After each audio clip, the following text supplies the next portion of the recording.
जी, काफ़ी वॉलेटिलिटी दिखी है हाल फिलहाल में। ब्रोकरेज हाउसेस का नज़रिया भी काफ़ी डिवाइडेड है, लेकिन आपका टेक्निकल नज़रिया देखें तो क्या व्यू होगा डिक्सन टेक पर? देखिए आशीषा, यहाँ पे मुझे काफ़ी ज़्यादा स्टेबिलिटी नज़र आती है। मीन्स प्रायर करीब अगर आप 5-6 महीने का पहले ट्रेंड देखें तो बहुत डिसाइसिव ट्रेंड था। अब थोड़ा-सा मुझे लगता है कि ग्रेजुअल और एक स्टेबल तरीके से ये स्टॉक ट्रेड कर रहा है।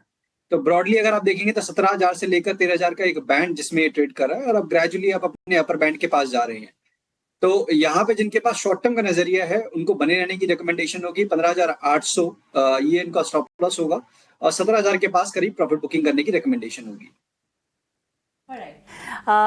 चलिए एक और सवाल हम लेंगे और अजय कुमार का सवाल लेंगे। आरईसी में खरीदारी कर रखी है, 496 की इनकी बाइंग है। फोन लाइन पर मेरे साथ नहीं है, वरना पूछ लेते कि क्या इनकी अवधि है निवेश की, बट 50 स्टॉक्स की क्वांटिटी है और 496 बाइंग प्राइस। अजीत, क्या शॉर्ट टर्म का नज़रिया बताइएगा स्टॉप लॉस के साथ? देखिए यहाँ पे कविता काफ़ी ज़्यादा नुकसान ये झेल रहे हैं और स्टॉक को अगर आप देखेंगे पिछले 1.5-2 महीने में ना के बराबर का प्राइस एक्शन है।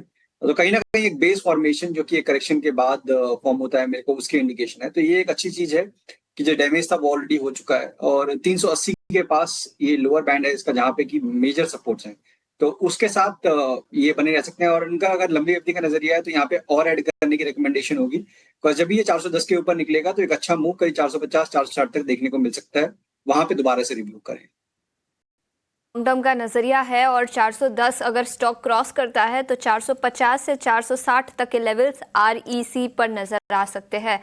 लेकिन आगे बढ़ते हैं हमारे अगले सेगमेंट पर, ऑप्शंस के चैंपियंस। और इस घंटे के ऑप्शन के चैंपियन बताने के लिए हमारे साथ यस सिक्योरिटीज के लक्ष्मीकांत शुक्ला जी जुड़ चुके हैं। लक्ष्मीकांत जी, गुड मॉर्निंग और शुक्रिया समय निकालकर जुड़ने के लिए। बताएं कौन से स्टॉक में कमाई के मौके नजर आ रहे हैं आपको? जी गुड मॉर्निंग। सो आज के ऑप्शन चैंपियन में हम नेस्ले इंडिया रेकमेंड करेंगे और यहाँ पर एक हमें डेली के चार्ट पे सिमेट्रिकल ट्रायंगल का ब्रेकआउट देखने को मिल रहा है और एक स्ट्रॉन्ग बेस फॉर्मेशन है वो ऑल की मूविंग एवरेजेस। ओवरऑल स्टॉक में अच्छा स्ट्रेंथ नजर आ सकता है। सो हमें 2440 का कॉल ऑप्शन बाय करना है अराउंड द लेवल्स ऑफ 4650 के अगर आसपास आता है तो इसको हम बाय करके चल सकते हैं। इसमें जो हमारे टारगेट आ रहे हैं वो 85 रुपीज़ के आ रहे हैं और जो स्टॉप लॉस हमें रखना है वो रखना है 30 रुपीज़ का।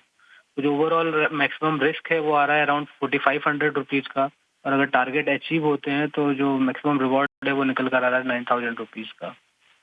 तो नेस्ले के 2440 के कॉल खरीदने की सलाह यहाँ से लक्ष्मीकांत शुक्ल जी से आती हुई, जहाँ पर मैक्सिमम नुकसान 4500 का और मैक्सिमम प्रॉफिट करीब 9000 तक का इस ट्रेड से हो सकता है। लक्ष्मीकांत जी, शुक्रिया समय निकालकर जुड़ने के लिए। इसी के साथ सेबी का रिस्क डिस्क्लोजर, 90% लोगों को फ्यूचर्स एंड ऑप्शंस में नुकसान होता है तो फाइनेंशियल एडवाइजर को कंसल्ट करके फिर ही एफएनओ में ट्रेड करें। अजीत जी, बहुत बहुत शुक्रिया समय निकालकर आज हमारे साथ